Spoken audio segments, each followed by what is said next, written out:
Welcome to the Perfect Place to Put a Practice podcast by Scott McDonald and DrDemographics.com, the best source of demographic, psychographic, and marketing information for professionals.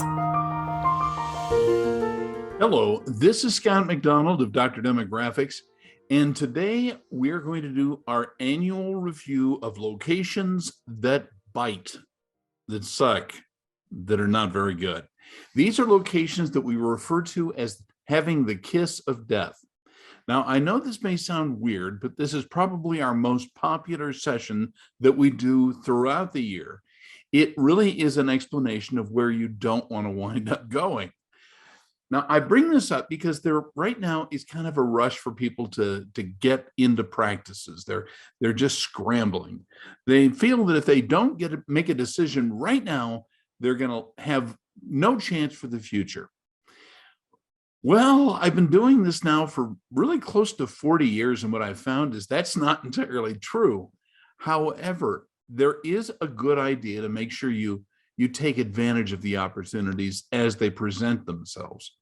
Now, at Dr. Demographics, our job is to quickly and inexpensively evaluate locations to say, is this good or bad? Now, our competition has this habit of sort of saying, every place is good. And that's because they don't want to tick anybody off. They also don't ever want to be wrong. And who does? But at Dr. Demographics, we actually go on a limb and we will tell you locations that have promise or locations that, well, suck hose water. We can tell you what to do and what not to do. Now, here's why I think it's particularly important. Because right now, money is expensive. Risks are very high. If you blow it, you may blow it for a long period of time. Now, some people have said that the coming recession is going to last for 2 or 3 years. That's a very, very long time. So you have to be particularly careful about choosing the locations you go to. And our job is not to sell you something like, no offense against brokers and realtors, but they only get paid if somebody decides to move on their property. Our job is to give you an idea of where to look, even if there's not a practice for sale in that area. But if there is, our job is to tell you how good it is or how bad it is. Now, an important part of that is how bad it can be. So we have this locations with the kiss of death, which is what our program is about. So stay with me for a little while. I think you're going to enjoy it. Again, it's a little tart, little sarcastic, but, well, I think you can handle it. Now, the locations with the kiss of death doesn't necessarily mean that these areas can't support practice. That is not what we're saying. And in fact, what we're often saying is this would be a good area if other conditions were met, or if something that we see in the future is likely to change. And in fact, as I go through this list, I actually am going to tell you some locations that I think right now don't look so good, but in a short period of time will. So stick with me. The locations are not all the worst places to live or to practice in the United States. Okay, it's not a comprehensive list of the places that are bad. I know some of the locations you're already going to anticipate, I don't want to go there. No way. Stick with me to the end. Now, still, you may recognize some common themes that contribute to the problems of certain locations. So where should you avoid going? That's the theme today. What are the places where there is more risk than there ought to be? Now, what makes a kiss of death location? I coined the expression. And here's what I meant, or what I mean when I use that term. There are more risks than there should be. In short, every location is imperfect. There is no site that is wonderful and just dramatically great. Risks are going to be defined as those locations that are going to take longer for you to grow and to gain value in your practice, or they're likely to limit or have limited success.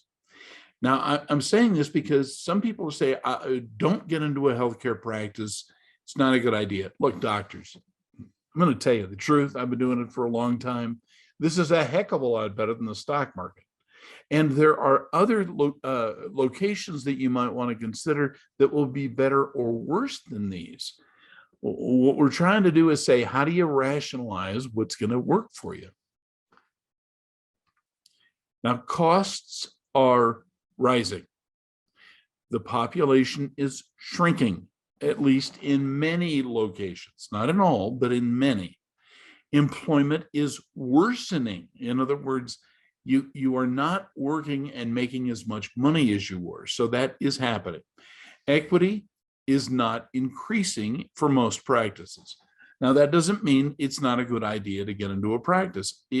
I believe that the sooner you can do it, the better off you're going to be. Remember, you can always refinance your debt as interest rates drop. That is an option. But I'm not saying that everybody has to do it today. I'm saying you need to plan today. Now, I want you to keep something in mind that really throws a lot of people when they go through this exercise. There is not one set of data. It's a combination, ultimately, and that makes a little bit of a problem. It's confusing. Now, you can handle one, maybe even two of these factors at a time. But as I go through the factors, I want you to realize that the place you had your heart set on may not be good because there are more factors that make it a bad place to go. Now, if these factors and locations change from year to year, few places are permanently bad. Okay, please get that. Some places, and I'll next week I'm going to do the Places with Promise episode, which is always very popular as well. Where should you be looking? Now, I'm going to tell you what's really bad this year may have been a great place last year or could change this year. So it's a moving target. That's what I want you to understand. Diamonds in the rough locations exist. So there are some places that are just awful. Still, they're not a Phoenix. And I don't mean the city Phoenix. I mean born in glory and ashes kind of Phoenix. But I want you to understand, ugly locations, you have to figure out why are they doing so badly. Now, I'm going to be very specific in this, and that's going to make a lot of people mad. I'm sorry, but I've got to tell you the truth. And by the way, you should know I'm not being paid to try to sell you on a site, or I'm not trying to sell you services on accepting a location. Our job is to give you an honest measurement of how good or bad a site might be, or to give you practical alternatives. So if you give me 5 locations that you're looking at, I can tell you which one's best, and I will tell you which one's worse, and I will tell you why. So the market conditions, especially the priorities and exigencies, tend to shift. So I'll give you an example, and that's unemployment. There was a time in which the only demographic factor that really mattered to people was how good is the employment. We were in a downturn economically, the last one of these recessions, and right now it looks like a lot of people are finding work. Now, that may change, and it may change dramatically overnight. But there are some other things that I want you to understand that make an area good or bad that changes over time. Now, the population character, and I mean by that various factors like their ethnography, their growth, density, language problems that might make it difficult for a practice to survive. Those things matter, but they're not permanent. There's also medical procedures and conditions that will make one location very good for the delivery of a service and not so good for another. Now, I found out that oral and maxillofacial surgeons do not do particularly well in a high rise. And you may say, why? Certainly, high rises are less expensive per square foot, and they're often located in downtown areas. Why wouldn't they be great? Well, it's because people throw up after surgery. I didn't make the rules. It just happens. And therefore, we found that those people who went into a surgery and then were in recovery and then going out to the car to be picked up, that elevator mattered a lot. Now, medical conditions like this do matter. There are some places that are much more beneficial to serve than others. If you have a large youth population, teens, if you have many who are the 20-somethings or 50-somethings, you see the medical conditions and procedures and the means of delivery of those services will vary based upon where they are. Now, what I'm getting at here is the market conditions are likely to change. So I'm taking it right now from what we're seeing in all kinds of practices. So please hear me out.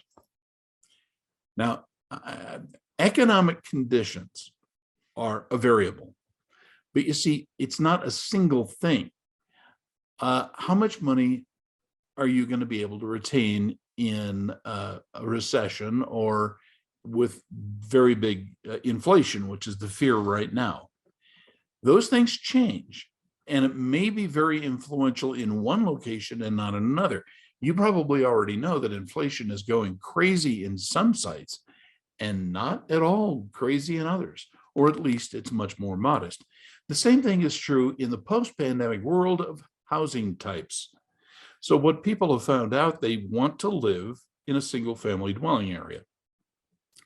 And their patients who can have good credit because they own a home make for a very good place for some expensive procedures. But it's also true that some procedures are almost exclusively reserved for the population that's over 50 and 60 years of age. So believe it or not, the housing type and the age in which the patient base resides can make a very big difference to the success of your practice. So you see, when we're looking at an area, we're taking several factors into account. The other thing is taxation. We've found that right now, a lot of people are saying, I don't want to move to that area because the property taxes and income taxes are way too high. Now, that's the nature of taxes. But, there are some locations that have done marvelously well because they've dropped their income tax. And that's why Florida and Texas have done so well. But there are several states that are dropping their tax rates and becoming more and more competitive for those other sites. So, yeah, I do take that into account. Mike Green is kind of an expert on taxation, too. He's a very bright guy. Now, it's also true, and this is a changing thing, political conditions are going to vary. Now, look, we know that Manhattan does not have a lot of friendly sites for practices, but even worse is Chicagoland. Chicagoland is exceptionally expensive for professionals to dwell in. Now, what's weird is how many medical and dental schools there are in the greater Chicago area. So people will tend to want to stick around because they've had a child or bought a house, and it's making things very difficult. Now, political conditions shift and change. I don't want to say that one place is going to be fantastic and permanently great, but I will say political conditions matter more now because they're a predictor of what the future will be. So we take that into account. Now, there's a definition of geographic boundaries that is also important. And I'm not saying that there's a big mark in the road that will say an area is good or bad. I'm just saying that as the price of fuel has increased, patients are much less willing to travel to get treatment. So they want everything to be within about a 7 to 10 minute radius of your practice where they live. And by the way, people are traveling from where they live as opposed to where they work. There was a time in which everybody in the 90s wanted to know how far it was from their office. Well, people are traveling to the off or from the office to your office at a much smaller likelihood or less likelihood. Now, the definition of the geographic boundaries means that you've got to look at how far is something away, but really how much time does it take to get there? Right now, fuel prices for private vehicles are very high. You probably know that no one wants to travel on public transportation to get to the doctor. And ridership in subways and trains and buses is really declining quickly. You may think, well, with the cost of gas, well, why would that be true? It's because people are insecure traveling on public transportation. That's what the surveys have been telling us. Now, competition ratios are likely to change a great deal in any market you go to. Remember, you don't care what people are doing outside of, say, a 20-mile radius. What you care about is what's going on in the 5-mile radius around the site. And actually, the ratios that we measure are a little more complex than they used to be. And that's what we mean about isochrones and transportation accessibility. So we'll be talking about it as we go. You need to understand that viability and potential need to be examined year to year. Because right now, what is a good place as far as its viability may not be so good next year. And the potential that a particular office site might have may be at higher risk. So you have to rethink, how good is this building to buy? Because I'm going to be stuck here for a long period of time. And what's going to be the future? That's what we measure for you. Now, yesterday's loser may make a comeback, but for different reasons. Now, I'll give you an example. Arizona has always been a so-so market. A lot of older people retired to Arizona. It's generally a pretty solid thing. But the reason that it became good is because California was doing so badly. And so people wanted to live somewhere close to their relatives and friends and recreation in California. So they chose to go to Arizona. New Mexico, by contrast, has never been great. It's a place where a lot of federal employment happens. It's the largest employer in New Mexico is the federal government. But you see, right now it's looking better than it was because you can buy a house for a much more reasonable price than you can in other states, and that includes Utah. New Mexico is not that far away. So what makes it a reasonable place to go is changing. Now, practice areas die by suicide. I know that may sound odd. It is. There is no reason why California is doing so badly. But even worse, there's no reason why it should continue to do badly. But the residents and the political parties in California have got it in mind that they have to live according to a certain thing. So they have not allowed the building of homes. This stopping of building and then owning a home has been one reason California has suffered. And the same thing is true of a lot of places, including Virginia. By contrast, Texas and Florida seem to be very happy about having people own. And that's why there is such a building spree there. But it ain't cheap. And so people go to Texas and they go to Florida and they're sticker shocked. But when you look at the potential of what it's going to be tomorrow, maybe it's not such a bad idea to get that office in your own home sooner rather than later. Now, your priorities are not shared by everyone. Believe it or not, there are lots of folks who want locations to fail. That surprised me. It surprised me back when I was just a young man, back in the 1980s when I started doing this, to realize that there are people who do not want urban blight, but more important, they didn't want sprawl, which is what they called growing suburbs. Now, in Utah, for example, and in Nevada, and looking at Idaho, they don't have a problem with the idea of building. They rather like it. Now, that's kept the price of housing more moderate. But you see, there are some people who don't want any growth at all, so they've done restrictions, like much of California, to stop growth. Now, Riverside County and is one of the exceptions, San Bernardino County as well, but not that much. The whole state is kind of anti-growth.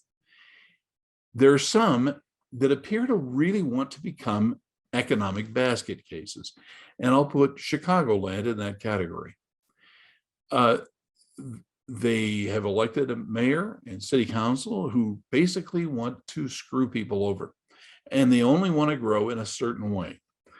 They serve only a narrow market segment, and that is kind of a problem.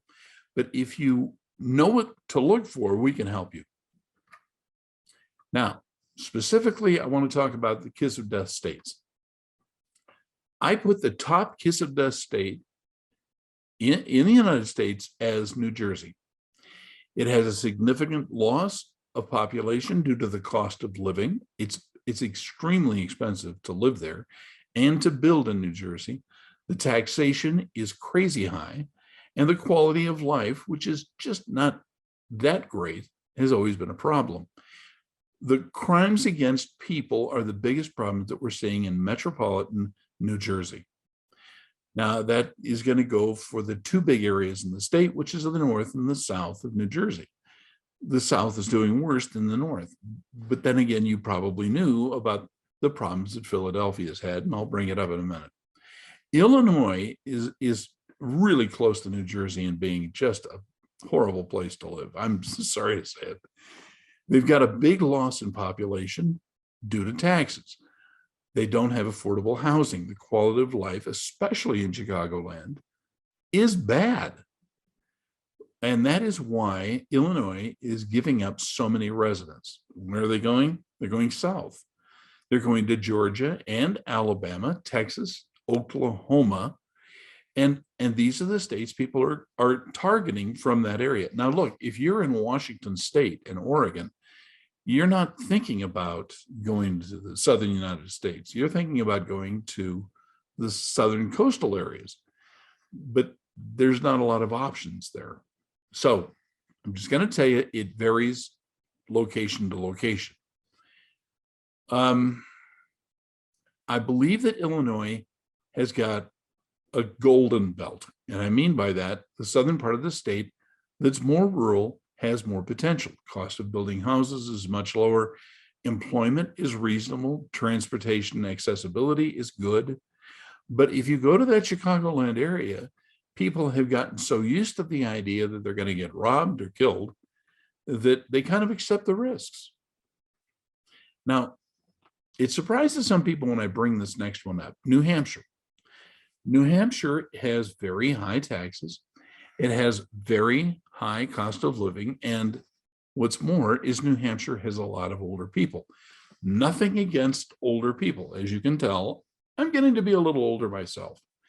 Yes, I used to have more hair.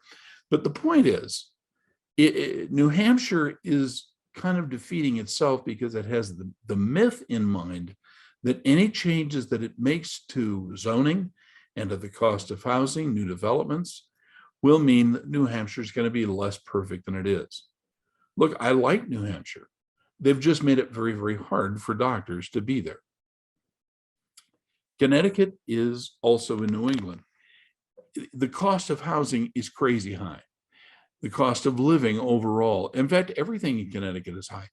But here's one thing you ought to know. The median household income in Connecticut is higher than even New York. And so a lot of people said, I want to live around really nice people who make a lot of money, and Connecticut seems to make them happy.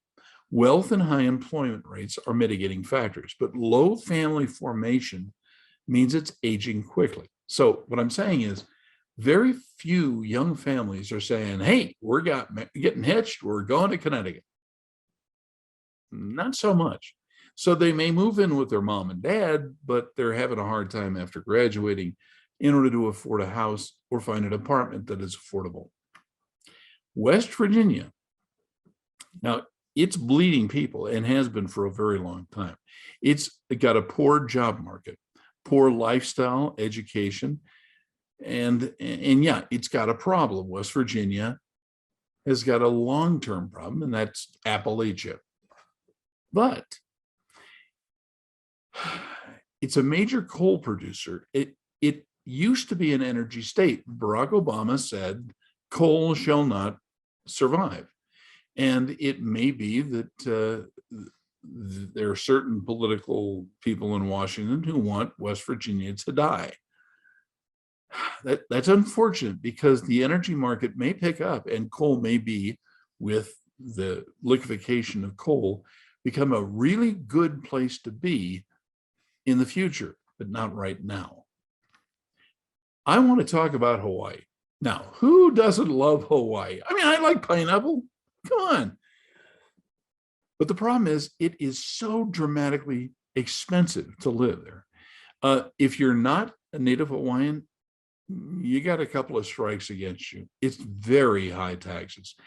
And the energy costs are remarkable. But the biggest thing I hear from my clients who have put up practices in Hawaii is, I got to get off this friggin' island. I can't stand how isolated it is. Now, everybody likes the moderate weather, likes the ocean views and the breezes and all that. That's great. But in a difficult economic time, Hawaii is a very hard state to make a living and to justify staying. So a lot of people have left Hawaii. I know you thought I was going to bring up New York first. Look, New York, especially in upstate New York, isn't so bad. I mean, Rochester, for heaven's sakes, who doesn't like Rochester? Even Albany has some nice things about it. The political class in greater New York is tough. It's very discouraging setting up a business because it costs a lot. They are hyper vigilant when it comes to COVID. In other words, you get the sniffles, you better get into quarantine, and they're very serious about that mask. So I'm just going to say my last trip to New York, which wasn't that long ago, revealed that while the rest of the country has kind of moved on, New York is kind of mired in yesterday, and that's not good. I every year I get a call from a doctor who says, I want to go to Alaska. I want to be a part of the wild frontier of America. I just say, move along. There's nothing to see here. Alaska is not doing well. Okay. It's not growing. The energy market has been greatly disturbed by the Biden administration. They don't want new drilling oil leases. They believe it's going to ruin the landscape. And so they've done everything they can to make sure that Alaska doesn't grow, which doesn't make most Alaskans happy. The energy could become its saving grace. I believe that oil and gas and other minerals are Alaska's great legacy, but until there's a will politically to develop it, it's going to be a scary, risky place. Now, Louisiana is a miracle just about to happen. Now, it's got crime. It's kind of hot and sticky. A lot of people put their fortunes into Louisiana and lost their shirts. So it's gone up and down economically. But the natural resources in Louisiana, the charm of the place, the infrastructure, it is a really interesting place. But it has to wait for a little while before the miracle can happen. And therefore, I'm putting it on my, kiss of death list, because right now, Louisiana has an awful lot of risk. And I just want you to be aware of it. Mississippi has very good potential, but there is no will to discover what makes Mississippi so nice. Now, remember, Mississippi has got good weather, inexpensive housing. A lot of people are distance commuting from Mississippi because you can buy a house there for half the price that you can in neighboring states.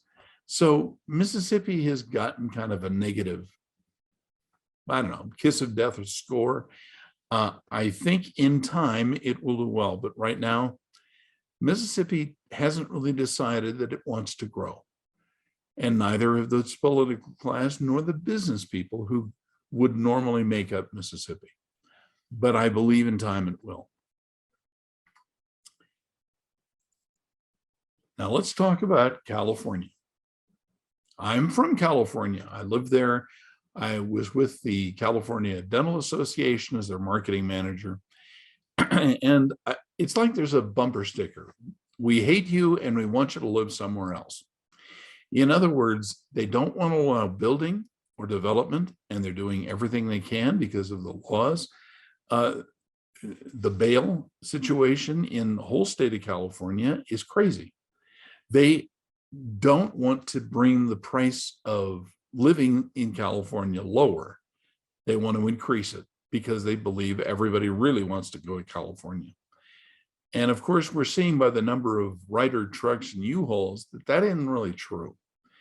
The number of people who are emigrating to California is very high, but they ricochet from California into other states. Even though California may be the first place they want to go, it's not where people settle. Now, there are some cities that I want you to understand have very high risk, and I put them on my kiss of death lists. The first one is Detroit, Michigan. And you may say, why are you picking on Detroit? Well, the biggest reason is because employment is not good. But worse, violent crime against people and against property is remarkably high. They've done everything they can to get the people who are middle class to leave. I think that was a political calculation because some people think it's better if you're not around. So Detroit is not doing well. It has not replaced its heavy manufacturing, and it's no longer the center of gravity when it comes to transportation arteries. I wish it were different because I frankly like not only Detroit, but also the area around it. There's a lot to like. It's just right now, it's hard to make a living there. Oakland, California used to be one of my favorite cities in California. But the city officials in the state have made it so that Oakland is really kind of at the bottom of the barrel. Transportation has not improved, and in fact, it's getting worse. Mass transit, as well as private vehicles, including trucks, is made it hard. Now, I know I'm sounding like I'm picking on people. I just want you to realize what other people are thinking. Could Oakland make a comeback? It sure could, but not with the leadership it's got now. St. Louis, Missouri has entered a danger zone. Crime is going crazy in St. Louis. It's made it so that property values have declined because people are afraid, and they put so much into infrastructure to keep fences up around their homes. Now, St. Louis has some really nice parts of it. This is not a slam against everything in the state, but it is a slam against some parts of the state or some parts of the county and city. Just recognize that if you go to these cities that are a little marginal, you really should get a viability study from us because we can tell you where to go. Now, Memphis, Tennessee used to be a comeback city.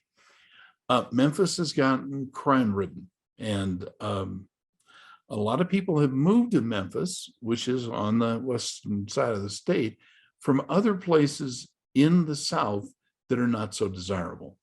Yeah, it's got great music in Memphis, but the point is it's dangerous for a young family, and it's dangerous for a middle-class owned practice to make a go of it.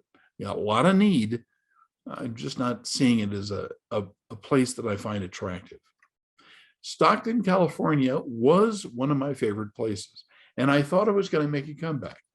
But when the county decided that it was not going to have a serious attention to law enforcement, violent crime, and crime against people, property, that I thought Stockton has risen in the kiss of death criteria. So I'm not loving it.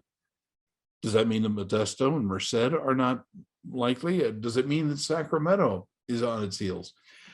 Let's just say the Central Valley of California is not doing great, and everything bad is kind of depicted in what's happening in Stockton. Birmingham, Alabama just kind of leapt onto the list, again, because of crime and poverty, because of homelessness. The thing is, Birmingham hasn't fixed itself, and it isn't federal programs that can do it. There has to be a will within the population, and I just don't see it. Baltimore, Maryland.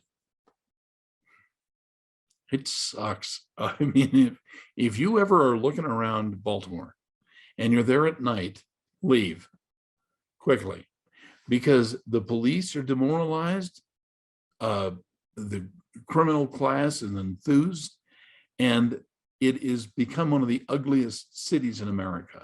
I'm really sorry to say that. Now, maybe you're thinking I could serve the poor, and Baltimore is a great city to do that. But you have to remember the infrastructure in order to set up a practice that will be safe and secure is going to cost you. Cleveland, Ohio isn't that bad. There are parts of Cleveland that are doing fine. As a general rule, Cleveland, you can pick out the right neighborhoods to go to. But if you're not picky, you wind up in where somebody says, oh, it's a great place to practice. Really get a good measurement of the whole area. I am so sorry to say this. I love Atlanta, Georgia. I love it. I like their public transportation. I like the feel of the city. There are parts of it, like Alpharetta and Rockwell, and I like it a lot. So Atlanta has some potential, but it looks like there's encroachment into the nicer parts of the downtown area. So I don't see the universities in Atlanta making good strides. And so that's one reason that I put it on a kiss of death city scene. Now, it may come back. Don't get me wrong. Every place can, but I'm not seeing it right now. Buffalo, New York, we just had a horrific mass killing in Buffalo. It isn't an isolated thing. Buffalo has had a problem because it keeps attracting people who don't mind dissing the police. Buffalo has not done real well with renovating its shopping and its employment base. And so for that reason, I worry about Buffalo. It could come back, but I'm not expecting it will anytime soon. Now, this surprised me. It's Chattanooga, Tennessee. For the most part, Chattanooga is very nice, but there is a thing about Tennessee that the more south you go, the more south you are. I'm saying that culturally. Chattanooga is a little hard for some people who are not from Tennessee to put up with. It's an acquired taste. So with the amount of crime, poverty, homelessness, I'm worried about it. Hartford, Connecticut has well, it's expensive. It's hard to find new places to go, and it's getting older. Hartford had a wonderful condition that's kind of blown it. Now, whenever I say that, I say it could come back, and that it's true. But Hartford's employment is not doing well. They're not attracting people. So a lot of people who want to do distance working are kind of looking at Hartford and going, why do I want to live there? I could be at someplace else and it would cost me less, and I've got a better quality of life. This pains me to say, but Houston hasn't covered itself in glory. And this goes back to Katrina. When the big storm came, they moved a lot of people who were very poor and high crime prone into Houston. And it really hasn't righted that ship yet. Now, granted, Spring, Texas, very close by, it has some potential. But greater Houston, I'm worried about as far as it being a kiss of death city. I just don't see a lot happening in Houston that makes me say, gee, do I want to put up with all that humidity? Oh, that's great. And by the way, if you haven't been through Houston's humidity, it's terrible there. Now, I'm going to add Chicago to this list, and that's Chicago, Illinois. Chicago has a lot of good things about it, but unfortunately, almost all those good things have left to either go to Indiana or to the southern part of the state. Chicago itself is not well run, and therefore they're looking at some disasters as far as quality of life and expense. It is being a difficult place to go. So I'm just saying, you may want to think twice. If we can help you figure out the perfect place to put a practice, I hope you'll contact us at Dr. Demographics.